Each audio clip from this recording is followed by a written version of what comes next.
Hi everyone, welcome back to another video in the Web Security Academy series. In today's video, we'll be exploiting a blind-based SQL injection using conditional responses to list the content of the database. Alright, let's get started. So if you're not familiar with the theory behind blind-based SQL injection, I would recommend watching the SQL injection theory video that is linked in the description. I will go over the theory briefly in this video since we do need that knowledge in order to successfully complete the exercise. But if you want a more in-depth description, I would definitely recommend watching the SQL injection complete guide video. Alright, let's look at the exercise. This lab contains a blind SQL injection vulnerability. The application uses a tracking cookie for analytics and performs a SQL query containing the value of the submitted cookie. Alright, so we've got a vulnerable parameter, and that's the tracking cookie. The results of the SQL query are not returned and no error messages are displayed. So because of this, we can't use union-based SQL injection, but the application includes a welcome back message in the page if the query returns any rows. Alright, so if the query that takes in the cookie returns any rows, then you get a welcome back message. If it doesn't return any rows, then you don't get a welcome back message. The database contains a different table called users with columns called username and password. You need to exploit the blind SQL injection vulnerability to find out the password of the administrator user. To solve the lab, log in as the administrator user. So we have a few end goals over here. One is to enumerate the password of the administrator. And the second is to log in as the administrator user. All right, let's access the lab.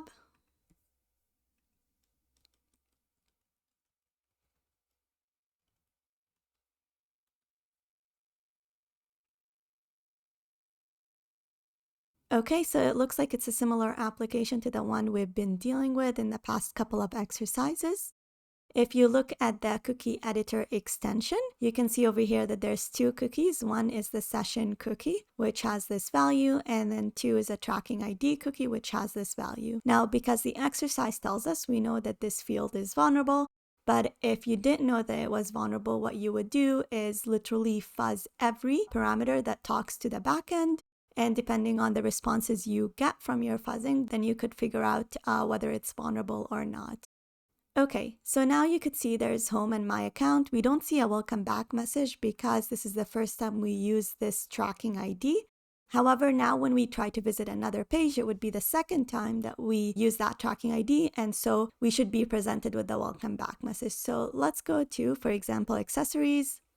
And we get the welcome back message because the tracking ID already now exists in the database.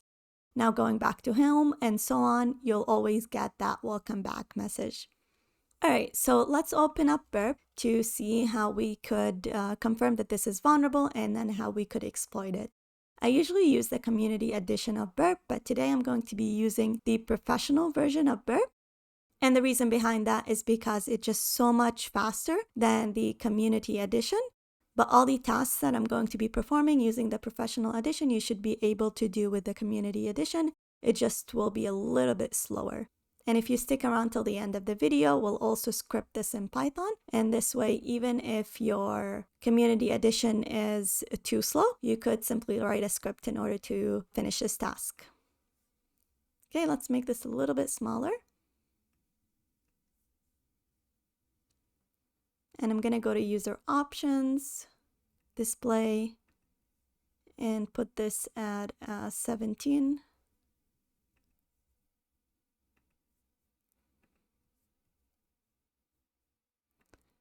Okay, that should be better. Alright, so to intercept the request in Burp, I'm going to use my Foxy proxy extension and set it to send request to Burp. And then I'm going to hit home, and the request gets intercepted in Burp. And I'm going to make this a little bit smaller as well, just so that we could see more of the page. So let's put it at 15. and change this to 15 as well. Okay, that looks better. All right, so send this to repeater because we're going to be running a bunch of requests, and then turn intercept to be off.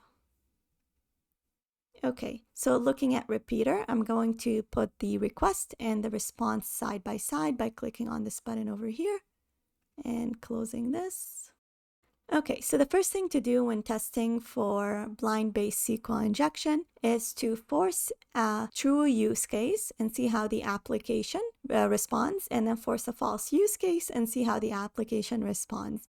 If the application responds differently, depending on the true use case versus the false use case, then you can successfully exploit that blind-based SQL injection in order to infer content from the database. So the first thing we're going to do is confirm that the parameter is vulnerable to blind-based SQL injection. And to do that, we have to try and imagine how the query looks at the backend. So I would say the query looks something similar to this. Of course, it's going to be different, but it would be something similar. So select the tracking ID from, say, the tracking table. Of course, all of these would have different names, where tracking ID is equal to the tracking ID over here. Let's copy that and put it in here. Now, if this tracking ID already exists in the database because we've already visited a page with this tracking ID, then this query returns a tracking ID. And so depending on the behavior that we saw, it should return a welcome back message. So let's hit send over here and see if we get a welcome back message. And we do. So let's make some notes.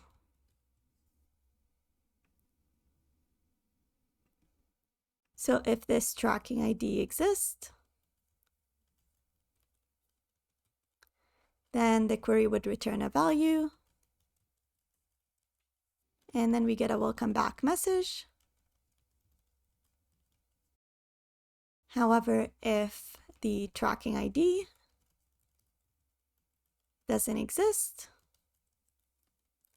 then query returns nothing, and then we don't get a welcome back message. And let's confirm that by adding another character to the tracking ID. So that would be a tracking ID that doesn't exist in the database. Hit send and see if we get the welcome back message, and we don't. So 0 matches. And so this confirms there is different behavior between whether the tracking ID exists or not, so whether this condition over here is true or not. So now to confirm that this is vulnerable to blind-based SQL injection, we have to enforce a true use case and confirm that it reacts this way, and then we have to enforce a false use case and confirm that it reacts in this way over here. So to do that, let's copy this. So we're imagining that this is our query. Now, if we want to inject a true use case, what we can do is add a single quote. This single quote over here closes this single quote over here. And then I'm going to use the AND operator and say 1 is equal to 1, and then comment out the rest of the query so that I don't get a syntax error for this single quote over here. Okay, so let's look at our query. You have select tracking ID from the tracking table where tracking ID is equal to this and 1 is equal to 1.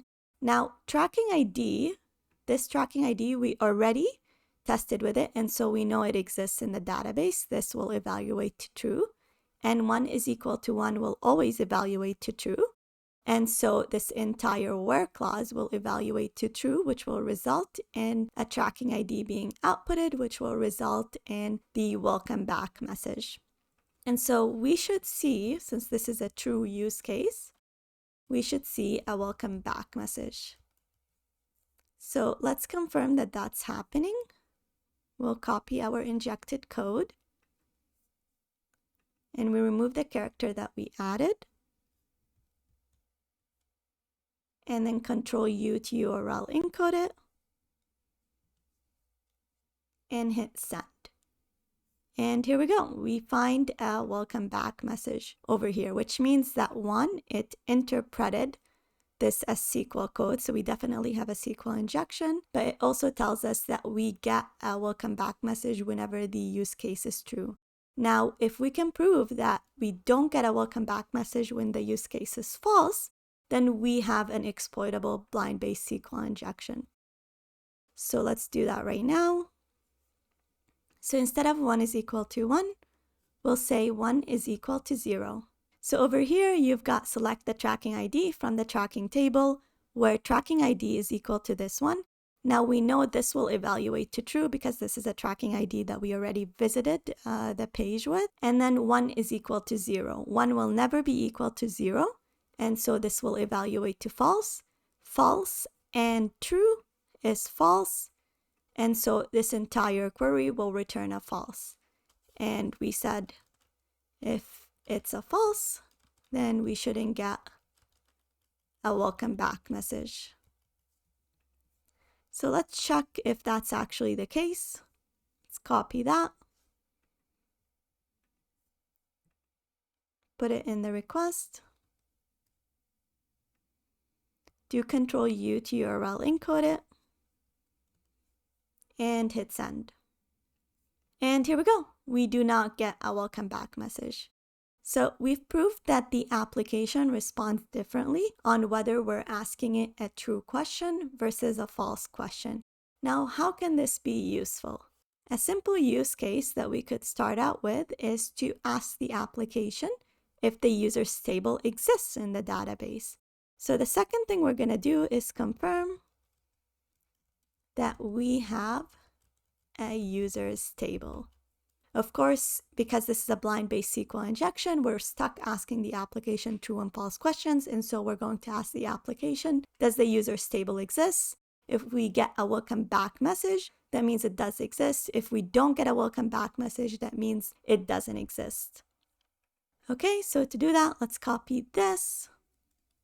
Okay, instead of saying 1 is equal to 1, we're going to add a subquery and say select any random value, so let's say X, from the user's table and limit the entry to only 1 and check if that's equal to X. Again, X over here is an arbitrary value. It can be anything you want. But the idea is what this query does is it says if there is a user's table, output the value X for each entry in the user's table. So if the user's table has 5 users, we should get 5 rows that have X in them. Now this might destroy our query, and that's why I had to limit it to 1 entry. And so what this says is output the value X for each entry in the user's table and limit it to only 1 entry. Now, is this entry that is outputted equal to X? If it is, then it evaluates to true. If it's not, it will evaluate to false. Now, obviously, if the user's table doesn't exist, this will evaluate to false and we shouldn't get a welcome back message. However, if the user's table does exist, it will output X for the first entry in the user's table. Is X equal to X? It is, and so this evaluates to true. We know the tracking ID evaluates to true because this is the tracking ID we've been using, and so true and true evaluates to true, and we should get a welcome back message. So that's how we're asking the question of whether the user's table exists or not. So let's paste that in our request. Do Control U to URL encode it. And hit send. And we get one match. So we see that we get the welcome back message. And so that means that the user's table exists in the database.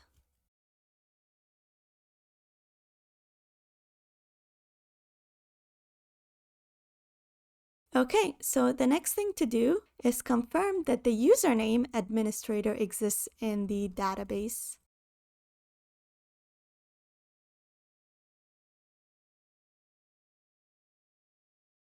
So it exists in the users table. And to do that, we use the exact same technique over here. So let's copy that. So instead of select X, we're going to say select the username from the users table where username is equal to administrator. And then we're going to check if that's equal to administrator. If it is, then this whole query evaluates to true. Okay, so let's explain what this query does. So select the username from the users table where username is equal to administrator. So this will output the text administrator if that username actually exists in the users table, and then it'll check is administrator equal to administrator. If it is, it'll evaluate to true. If it's not, it'll evaluate to false. So if the username administrator does not exist in the database, this will not output the text administrator, and so that will not evaluate to be equal to administrator, and so we end up getting false, and true is equal to false. So let's check if the administrator user is in the database. And this type of SQL injection is a little bit trickier than all the other types of SQL injections just because you're so limited in what you can do and you're only allowed to ask true and false questions. However, once you understand how it's done, it becomes a little bit easier to get through these exercises. So we did Control U to URL encode it and hit send. And we still get a match, which means that the administrator user exists.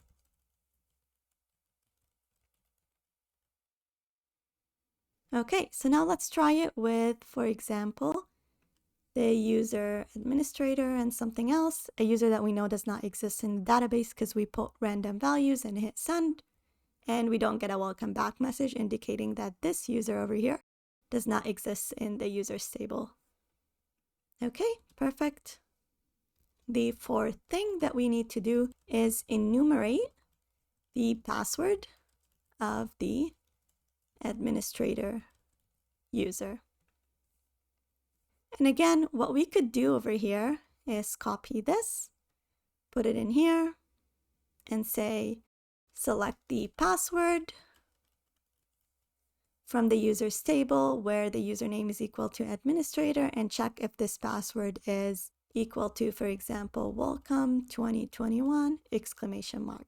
However, this wouldn't be a very smart thing to do. This will work. It will tell you you won't get a welcome back message because that's not the password of the user. However, it's not a very smart thing to do because all you're doing is literally brute forcing the password, which you already can do over here. So if you go to my account and put administrator and then put welcome 2021 exclamation mark and hit login, and you get an invalid username or password. You performing this query is exactly similar to you brute forcing it through the UI. And so it's not very smart to do it that way. Instead, what we're going to do is ask the application a series of true and false questions. The first question is going to be, is the first character of the password A? If we don't get a welcome back message, then we'll move on to the second character. We'll say, is the first character of the password B? If we don't get a welcome back message, we'll move on to C, and then we'll move on to D, and so on until we get a welcome back message. Now, once we get a welcome back message, assuming we get it for F, we'll move on to the second character of the password, and then we'll ask the application, is the character A? If the application doesn't respond with a welcome back, we'll ask it again, is it a B? If we don't get a welcome back message, we'll move on to C, and so on. And so that's why we need to script this and we need to use burp intruder because it ends up being a ton of requests depending on how long the password is. So that's actually the second thing that we need to do, which is determine the length of the password. And to do that, we're again going to ask the application a set of true and false questions. So we're going to say select users from the users table where username is equal to administrator and password. And the length of the password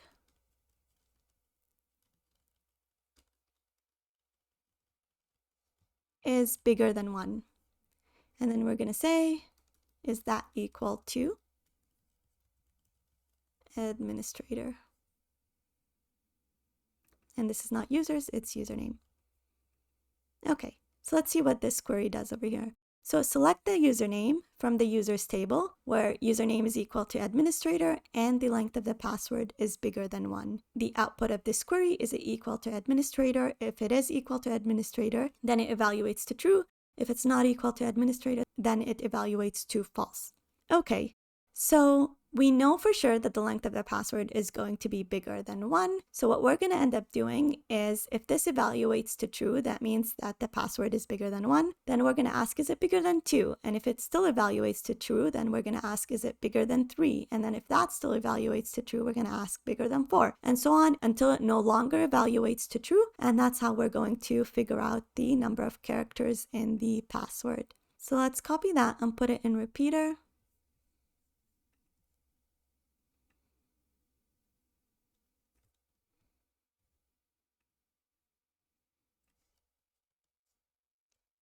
And hit send. We should get a welcome back message, and we don't, which means that we did something wrong. And I can see the mistake over here. It's because I never removed the other query. So let's remove all of that and then paste it again.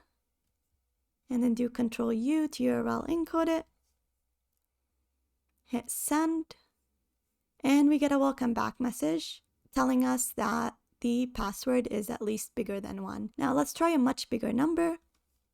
50 and hit send, and we don't get a welcome back message indicating that the password is bigger than 1 but smaller than 50. Okay, so you could use a binary search method in order to figure out the password length, but what I'm going to do is I'm literally going to brute force it using intruder. So I just sent this to intruder, go to positions, clear all the positions. And the position then that I'm interested in enumerating is this one over here. So let's put it back at 1 and then click add. And we're using sniper. Go to payloads. The payload that I want to use is numbers. And it's going to be sequential because I want it to start with 1, 2, 3, 4 and then complete it until the end.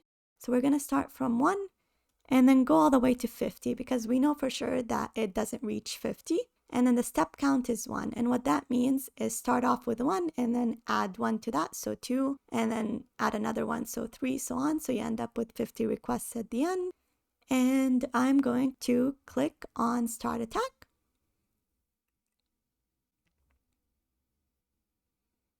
Okay, so if you're working with the Community Edition, this will probably take much longer to do than the one I'm working with because I'm working with the Professional Edition. All right, so notice over here that the length is 11403 for when you do get a welcome back message. So in this case, we said is the password bigger than 1 and we got this length. And then we said is the password bigger than 2. We still got the same length and so on until we reach 20. So when we said is the password bigger than 20, we got a different length than all the other numbers, which means that we likely didn't get a welcome back message over here. So let's search the response, and we didn't. And so this confirms that when we said, is the password bigger than 20? This evaluated to false. And so the password over here is exactly 20 characters. Okay, so another way to filter on these items is to look at filter, and you can only do this with the Professional Edition. So we'll filter on welcome, hit apply, and it'll only show you the requests where you got the welcome back message. So in this case, up till 19, you got the welcome back message. On 20, you no longer get the welcome back message because it's not bigger than 20 characters. It's exactly 20 characters. Okay, so now that we know the number of characters in the password, what's left is to enumerate the password. And to do that, we're going to start off with the first character. Again, ask it, is it equal to A, is it equal to B, and so on until you loop through all the alphanumeric characters. And then once you're done, you start off with the second character. You'll loop through all the alphanumeric characters until you get a welcome back message and so on until you reach all 20 characters. And again, you're going to need burp intruder for this because that's a whole lot of requests that you're going to be making. So let's close that, discard it, go back to repeater, and work from there. All right, so to enumerate the first character of the password, Let's copy paste this, put it over here. And what we're going to do is we're going to use something called the substring method. And it'll divide up the password. So the first character, start with the first character and only one character from the user's table where username is equal to administrator, and check if the first character of the password is A. If we get a welcome back message, that means the first character is A. If we don't get a welcome back message, that means the first character is not A. So let's copy that. Put it in repeater.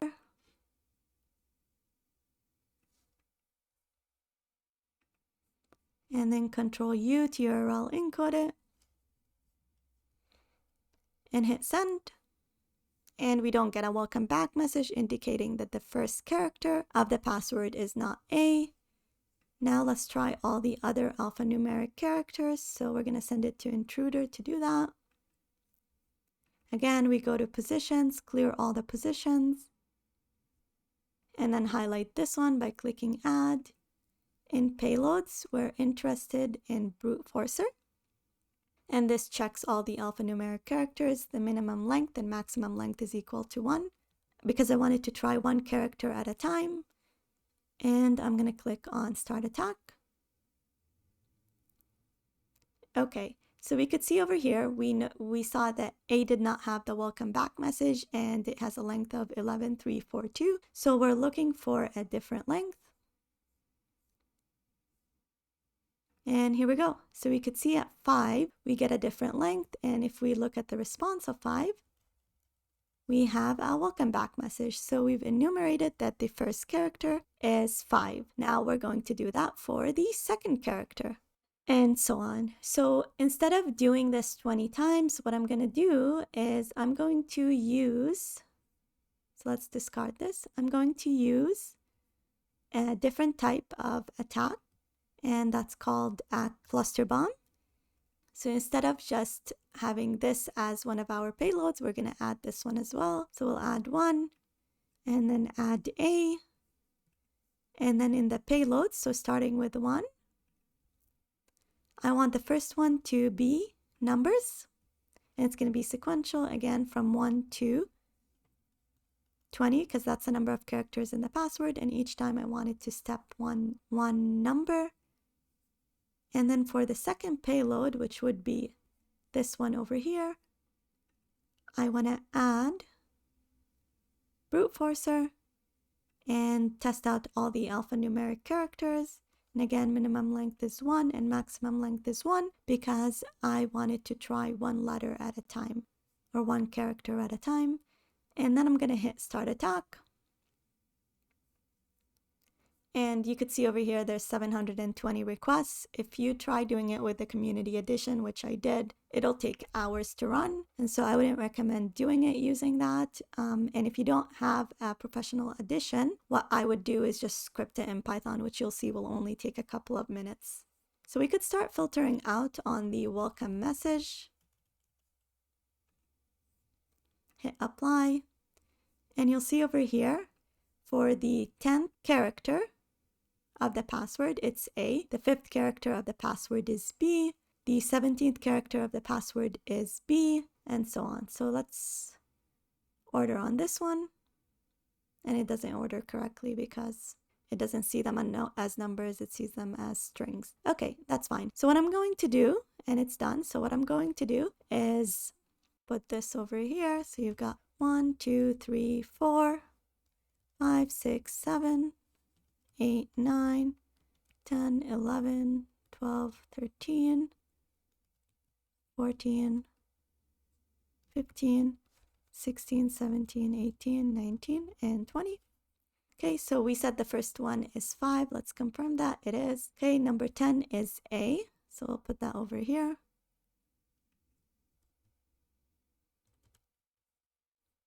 Number 11 is 7. Number 12 is 4. Number 13 is 9. So we no longer need spaces because those will always be ordered.